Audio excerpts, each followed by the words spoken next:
One, two, three, four.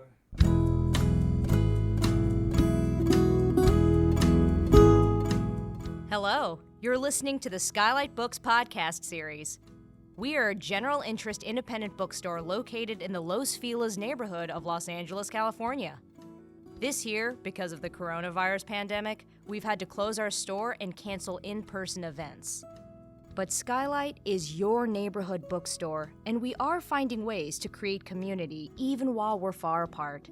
In the coming weeks, we'll be putting out lots of new audio content to help you discover new books, connect with authors, and check in with your favorite booksellers.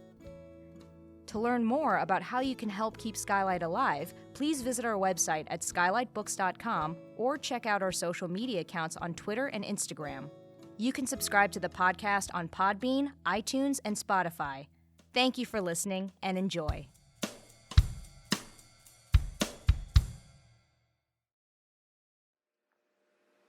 Hi everyone, I'm Felicia Angeja Viator. I'm a history professor, a pop culture scholar, a mom, an author, not necessarily in that order, and I have a new book out about Los Angeles rap, and I'm thrilled to share some of it with you all. Before I do that, I should note the obvious. We're not together inside Skylight, of course the freshest bookstore in the West, for sure. I'm not there, unfortunately, with all of you, but I'm recording this in my home in San Francisco. I live in the south side of the city, in Ingleside, and I'm in the basement of my home. There are no windows down here, but there are rows and rows of records. There's a turntable. From my perspective here on the floor, I can also see a stack of books about my favorite tattoo artists. So while I don't have sun pouring in, I do have Prince.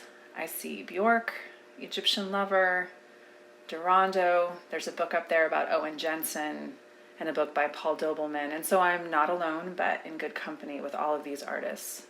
Better than sunlight in some ways. I also have all of you here with me, so thank you so much for listening, and I hope you all are feeling well. I hope you're finding entertainment during this really unprecedented time, and hopefully you're finding some excellent books to read while you're sheltering at home. And maybe this will be one book you'll add to your stack. So, my book is called To Live and Defy in LA, How Gangsta Rap Changed America. The title is, if you can't tell, a bit of a hint that the book is a story about both Los Angeles society and music, specifically Black youth music in the 1980s. And it's also an American story. It's a story about national culture during this era, the era of Ronald Reagan, the era of the 24-hour news cycle. This is the era of MTV and the PMRC. It's also the era of militarized policing and the national war on drugs. My book considers all of these things to be essential to understanding the really complicated way that hip-hop becomes a commercial force by the early 1990s. I tell in this book a multi-layered story about why hip-hop, which is of course this music genre that's born and reared inside New York, it becomes synonymous with places like the Bronx and Brooklyn and Queens. And it's a music culture that, at least through its first decade and a half, seems to be dependent upon a specific kind of environment, an urban environment with concrete jungles and tenements and graffiti-covered subways. So my book is a story about how that genre of hip-hop, which seems to be so inextricably tied to New York, how that genre really struggles in the 1980s to gain long-lasting industry success. It struggles to survive through the 1980s, in fact. Critics think that it's going to go the way of disco, that it'll just fade. And to everyone's surprise, and for some to their utter horror, it is Los Angeles gangster rappers who figure out a way to secure for hip-hop a broad national commercial audience. Until my book, there really has not yet been a history of hip-hop, a deeply researched history of hip-hop that explains how and why this happens as it does. And so my book, the focus of it, the aim of it, the goal of it is to do that, is to explain that trajectory, why things happen as they do. and why that matters. So, to offer you a sample of this layered tale, I'd like to read a couple of passages from chapter 2, which is entitled Hardcore LA, and stars some, from my point of view, unlikely characters, including Run DMC, who of course are a rap trio from Queens in New York. And by the way, to accompany the reading, I've created a short Spotify playlist with some of the artists referenced here in the chapter and some of the music from the year 1986, which of course is the year that this part of the story takes place. So I hope you enjoy.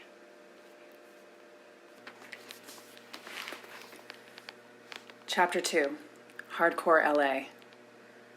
Please. On August 17th, 1986, Houdini's frontman Jaleel Hutchins stood on the Long Beach Arena stage, urging concertgoers to settle down.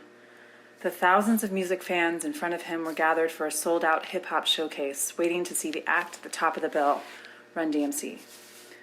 As the reigning kings of rap made their way to the venue, and as the revelry devolved into commotion, Houdini strained to finish its set. Throughout the group's performance, arena security guards worked to contain scattered fistfights and shoving matches, but when one of these spilled onto the stage, the show stopped. Stagehands switched on the Bright House lights, and Houdini's DJ, Grandmaster D, quieted the music, stalling the show to let Hutchins make his appeal. This is a place to party. This is a place to hear music. The abrupt break from the thunderous bass thumps of Houdini's I'm a Ho only focused more of the crowd's attention on the violence erupting around them. Extra light worsened things, emboldening some to rush their targets while others scrambled toward the exits. Outside, as security worked to clear the hall, the pandemonium spilled into the parking lot. Long Beach police squad cars swarmed in, an LAPD helicopter hovered above with its searchlight trained on the action, and officers in tactical gear made arrests. Billboard magazine later reported that, quote, an estimated 300 to 500 gang members had shown up for the Long Beach fracas. It left dozens arrested and 42 people injured, 3 critically. It brought the concert, one of the last on Run DMC's Raising Hell tour, to an abrupt end before the trio ever had a chance to take the stage. All efforts to prevent the melee from unfolding that night had failed. Arena officials, anticipating at least some gang presence, had hired dozens of extra staff, including off-duty Long Beach police, who led ticket holders through metal detectors and performed pat-downs, confiscating an assortment of guns, blades, and pipes. An arsenal which, in the possession of arena security, might have briefly reassured concert organizers, but ultimately portended trouble.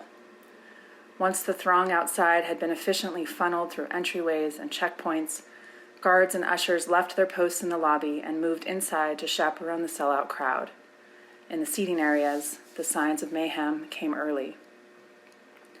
Rumors that hundreds of Los Angeles gang members were on site began swirling before the music started.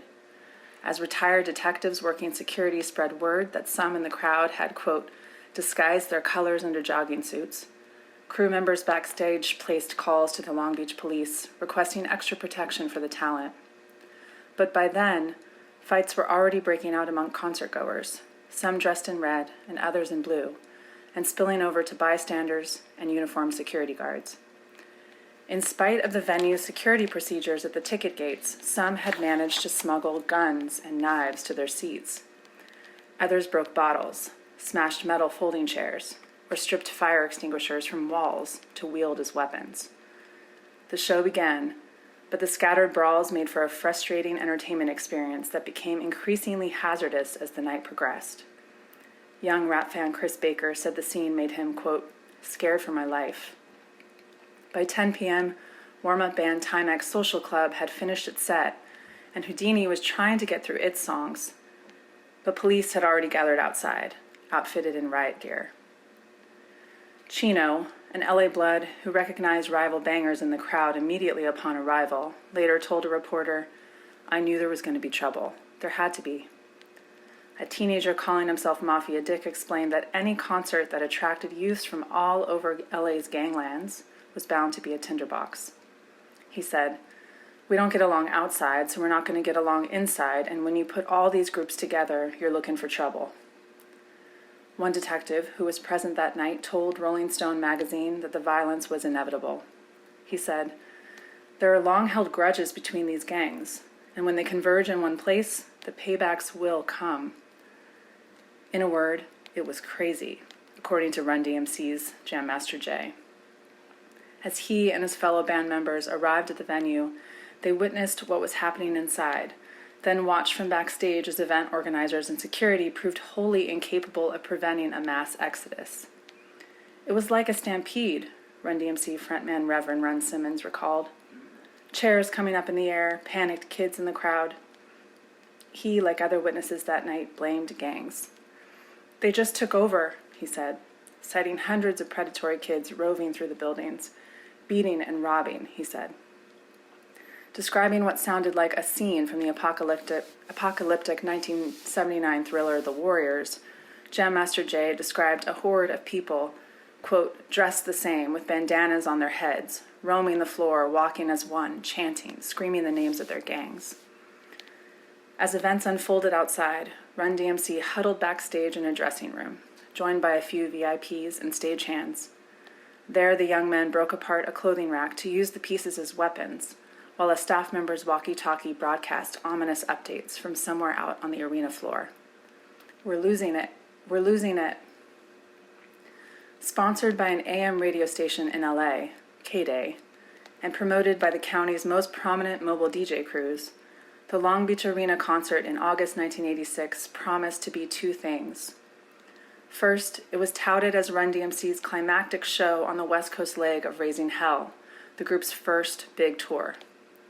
The 64-date multi-city tour represented a milestone for the trio from Hollis, Queens, and the group's final sellout show on the other coast, in Southern California. It was to help certify its move from local success to national fame. Second, the Long Beach event had the potential to be a game changer for hip-hop. Through the mid-1980s, rap music was synonymous with New York artists, with New York fans, and New York venues. The East had incubated hip-hop for nearly a decade and guarded its creation closely. Bill Adler, publicist for Russell Simmons' label Def Jam, later recalled the era and said, "Not only did New York dominate rap, but there was almost no one else involved." Bronx rapper Chris Kid Reed put it even more strongly when he said, "Any other place didn't even exist." But music industry insiders predicted that the regional insularity of early New York hip-hop would spell its early demise. Run DMC defied that expectation. The Raising Hell tour included a string of California gigs, culminating with the Long Beach Showcase. If it succeeded, that would do a lot to prove hip-hop's appeal to a broad consumer market. A sold-out Long Beach Arena rap concert would constitute an answer to the critics trying to dismiss this music movement as ephemeral, and it could pave the way to its future. Run DMC took their act to California hoping on some level to usher in a new era of hip-hop, to break the music free from its East Coast shell, and to let it evolve as both an art form and as a pop phenomenon. The 1986 Long Beach Arena concert helped all of that happen, but not in the way anyone anticipated. The Los Angeles Times called it the Rap Riot, showing a headline writer's preference for short words, but also coining a label that neatly yoked hip-hop culture to unrest. Both Southern California and Run DMC were immediately pulled into ongoing national debates about the connections between youth music and social disorder. The lurid news of a rap riot played into an established narrative about riotous behavior being set off by rock concerts. The early 1980s had seen plenty of reporting by entertainment trade publications, popular music magazines, and newspaper lifestyle sections about, quote, hardcore music subcultures and the antisocial behavior they encouraged. Just as rhythm and blues music in the 1950s and rock and roll in the 1960s had caused their own cultural panics. In that context, the Run DMC concert looked to some like more evidence of the causal links between music and society's ills. Music journalist Frank Owen later called it, quote, perhaps the worst rock and roll riot in history, but at the time, it also looked like part of a pattern. Southern California, particularly LA County and Orange County, was in fact the epicenter for the worst of the 80s, quote, rock riots. Early in the decade, violence had become the hallmark of punk rock performances throughout the region, not only in Long Beach, but also in Newport Beach, Costa Mesa, Santa Ana, Huntington Beach, Fullerton, and Los Angeles. Police officials and city leaders railed against events featuring punk music because it was a youth trend that, as the Santa Ana police chief argued, was, quote, conducive to violence. News of bloody clashes, drug use, and other hardcore punk behavior inside rock music clubs and concert halls fueled the public's fears. In 1983, Billboard quipped, quote, just when you thought it was safe to go to a punk rock show in Los Angeles, along comes another punk riot to fan the flames of controversy. The Los Angeles Times reported that, quote, a recent concert featuring skin slashing, furniture smashing, and window breaking was not unusual for punk rock. No wonder punk rock shows in Los Angeles featuring provocatively named groups such as Suicidal Tendencies, The Vandals, Social Distortion, Lost Cause, Verbal Abuse, Black Flag, and Aggression invited police attention. City leaders, including those in Long Beach, worked closely with law enforcement to put punk-friendly venues on notice, using existing fire safety codes, occupancy limits, and rules about loitering to tamp down the thriving scene. The tactics tended to work primarily by spooking insurance companies, which frequently denied punk venues and event promoters access to liability insurance, a critical buffer against the financial losses resulting from property damage or personal injury lawsuits. Rather than pass legislation barring punk rock concerts altogether, a move likely to be found unconstitutional, city leaders worked with existing laws in an attempt to, as one council member put it, quote, accomplish what we want.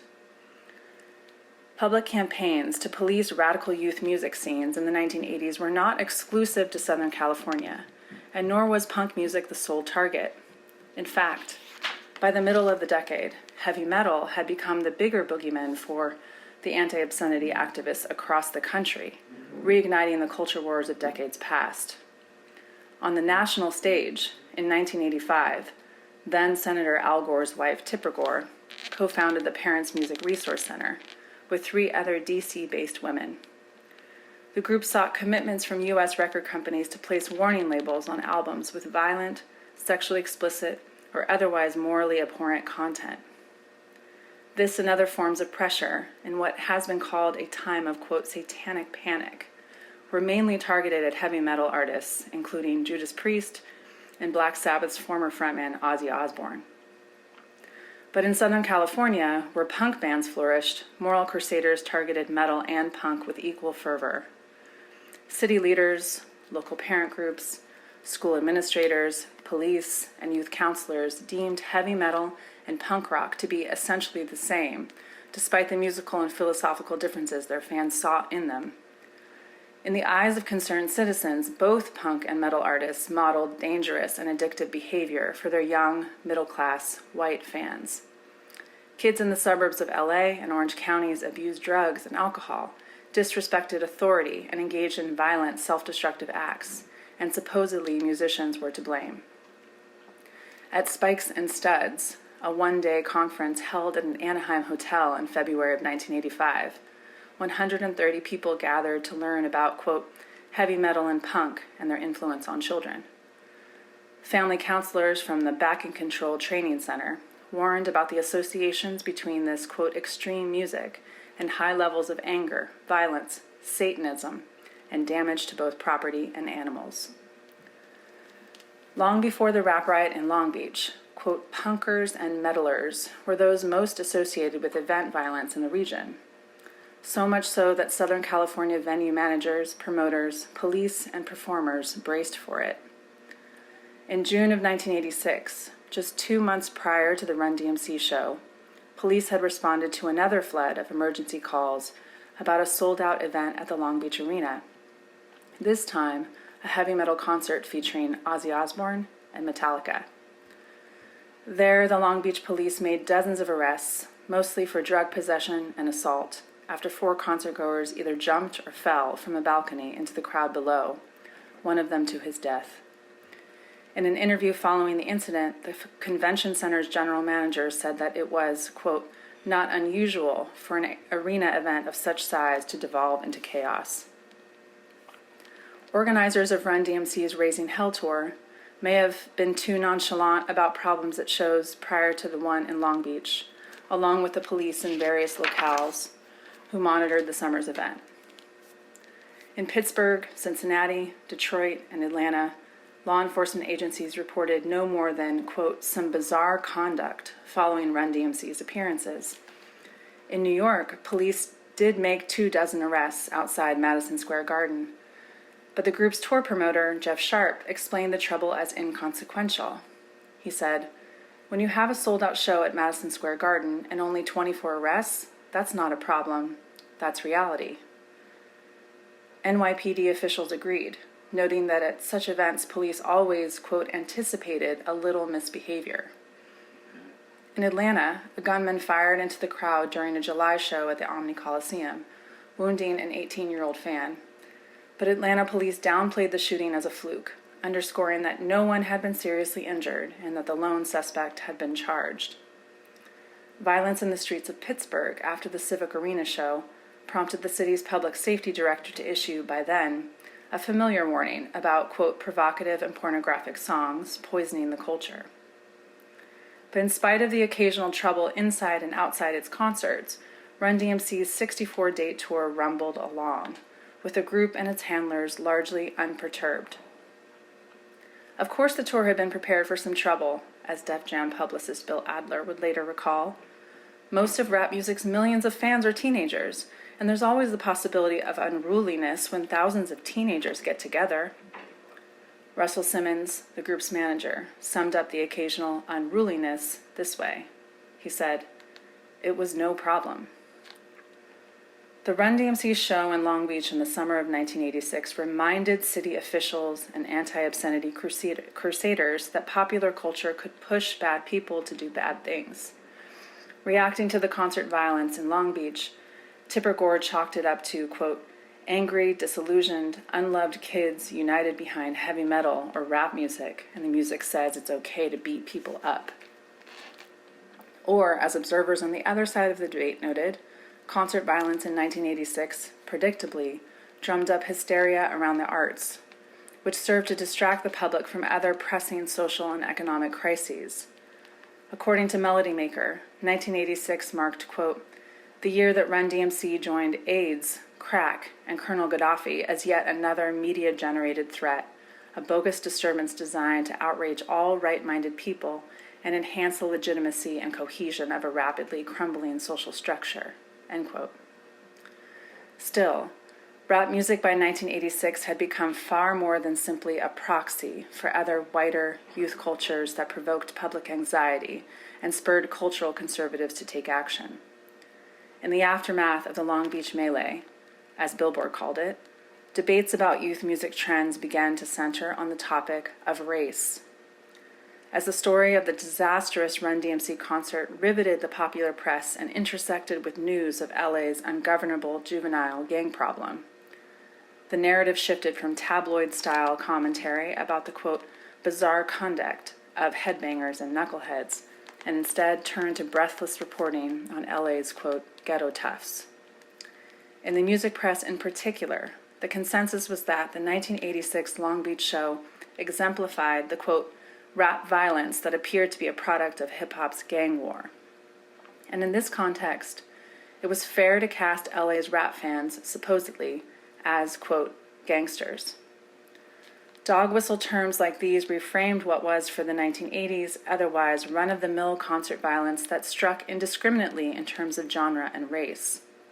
And they suggested that the Long Beach rap riot would have more ominous implications for hip-hop, for Run DMC, and for Los Angeles. There's much, much more to this story, and I hope I've inspired you to read more. To Live and Defy in LA, How Gangsta Rap Changed America is out now. Thank you for listening. Thank you for listening to the Skylight Books podcast series. Please don't forget to visit our website at skylightbooks.com and make sure to follow us on Twitter and Instagram. Also, don't forget to subscribe to this podcast for more author talks and bookseller conversations. You can find us on Podbean, iTunes, and Spotify. Stay safe and healthy, and we hope to see you back in our store soon. I see